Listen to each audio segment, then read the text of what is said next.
असम विधानसभा चुनाव के लिए वोटिंग की तारीख नजदीक आने के साथ ही प्रचार भी तेज होता जा रहा है। गुरुवार को AIMIM प्रमुख असदुद्दीन ओवैसी असम में गरजे।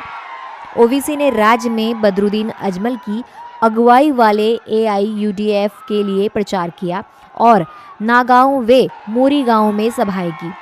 इस दौरान उन्होंने सीएम हिमंता बिस्वा शर्मा पर जमकर निशाना साधा और कहा कि इस बार मियां भाई असम में सरकार बदलने का काम करेंगे। उन्होंने कहा कि मैं देख सकता हूं कि सभी मियां एकजुट होकर सबका खेल बदल देंगे। वे 9 अप्रैल को ताला और चाबी लेकर वोट देकर खेल का रुख बदल देंगे। यहाँ के मुख्यमंत्री बोलते हैं कि हमारी कमर तोड़ेंगे, हमारा जीना हराम कर देंगे। हमें खत्म करने वाले सुन ले, दुनिया तब तक जिंदा रहेगी जब तक मियां जिंदा रहेगा। हम किसी से डरने वाले नहीं हैं। ओवैसी ने यह भी कहा कि असम के सीएम के पास मियां भाई के लिए 2 रुपए नहीं है। एक राज्य का मुख्यमंत्री होने के नाते वो इस तरह की सोच रखते हैं। मुख्यमंत्री रहकर 2 रुपये ना दो, तुम्हारा दिल इतना छोटा हो गया कि तुम 2 रुपये के लिए गरीब को मोहताज कर रहे हो। अरे हमको बोल देते, हम चंदा करके देते अजमल साहब।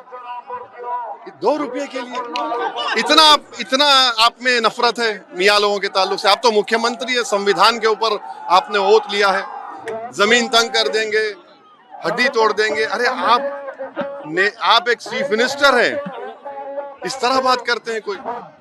ओवैसी के बयान से असम में सियासी बयानबाजी तेज हो गई है। बीजेपी और इसके सहयोगी दलों के नेताओं ने ओवैसी के बयान पर तीखा हमला करते हुए साफ कहा है कि इस बार असम में केवल बीजेपी ही होगी। मियां रोहिंग्याओं को राज्य से बाहर जाना होगा। ओवैसी साहब तो जो मुंह में आता है बोलते हैं। किसी का भी वोट एक है, कोई मियाओं का 2 वोट तो हो नहीं सकता। मियाओं का जो दूसरा वोट है, अगर वो वोट दूसरा है तो वो रोहिंग्याओं का है। और मुझे लगता है रोहिंग्याओं के वोट कटे हैं। और बंगाल में भी झगड़ा इस बात का है, जो ममता बनर्जी रोहिंग्याओं के वोट बचाने के लिए SIR के अधिकारियों को पकड़ रही है। और मियां अपना वोट डालें, जिसको भी डालें, हर आदमी को वोट देने का अधिकार है। लेकिन मुझे नहीं लगता कि मियां जो है वहां पर आसाम की सरकार को बदल देंगे या मियाओं की सरकार आ जाएगी। ये ओवैसी साहब के जो है ना ख्याली पुलाव हैं। देखिए, लगातार असम के मुख्यमंत्री श्री हिमंत बिस्वा शर्मा ने प्रधानमंत्री श्री नरेंद्र मोदी जी का जो विजन है, सबका साथ, सबका विकास और सबका प्रयास, उसके अंतर्गत असम को प्रगति की एक राह पर वो लेकर के चले हैं।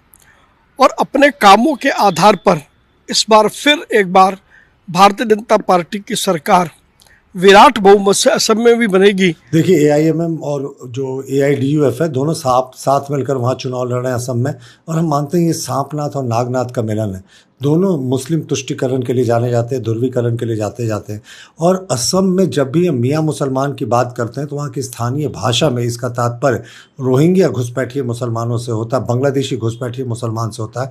तो वैसे साहब, आप हाँ कहें चाहे ना कहें, इन मियाँ मुसलमान जो घुसपैठिए, इनको तो जाना ही होगा। इनका वजूद हम मिटा देंगे, इनको यहाँ से ऐसी सिचुएशन क्रिएट कर देंगे कि धीरे धीरे जाएंगे।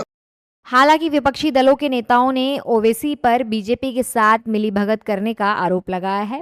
विपक्ष ने आरोप लगाया है कि बीजेपी और ओवैसी साथ मिलकर हिंदू मुस्लिम की राजनीति करते हैं। नहीं, ये सच है कि वहाँ मुस्लिम आबादी अच्छी है और एक मुश्त वोट अगर मुसलमान करता है कांग्रेस पार्टी को तो निश्चित रूप से कांग्रेस की सरकार बनेगी। इसमें कोई दो राय हो नहीं सकती है। और इसीलिए उनको ठेका दिया जाता है भारतीय जनता पार्टी के द्वारा कि वोट का बंटवारा करिए।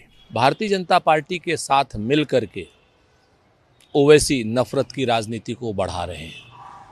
ओवैसी भी वही काम कर रहे हैं जो हिमंता बिस्वा शर्मा कर रहा है।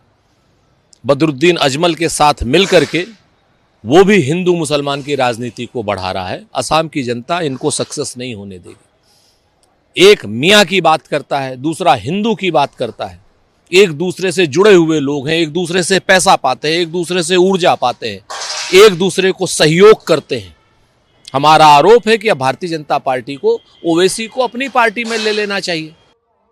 बता दें कि ओवैसी ने असम चुनाव में विशेष रूप से मुस्लिम अल्पसंख्यक मतदाताओं से AIUDF को वोट करने की अपील की है। उन्होंने कांग्रेस पर हमला बोलते हुए कहा है कि कांग्रेस पार्टी बोलने की हिम्मत नहीं कर रही। ऐसे माहौल में यह बिल्कुल ज़रूरी है कि आप AIUDF को अपना वोट दें और यह सुनिश्चित करें कि आपकी आवाज़ विधानसभा तक पहुंचे। असम में 9 अप्रैल को वोट डाले जाएंगे और 4 मई को नतीजे घोषित होंगे।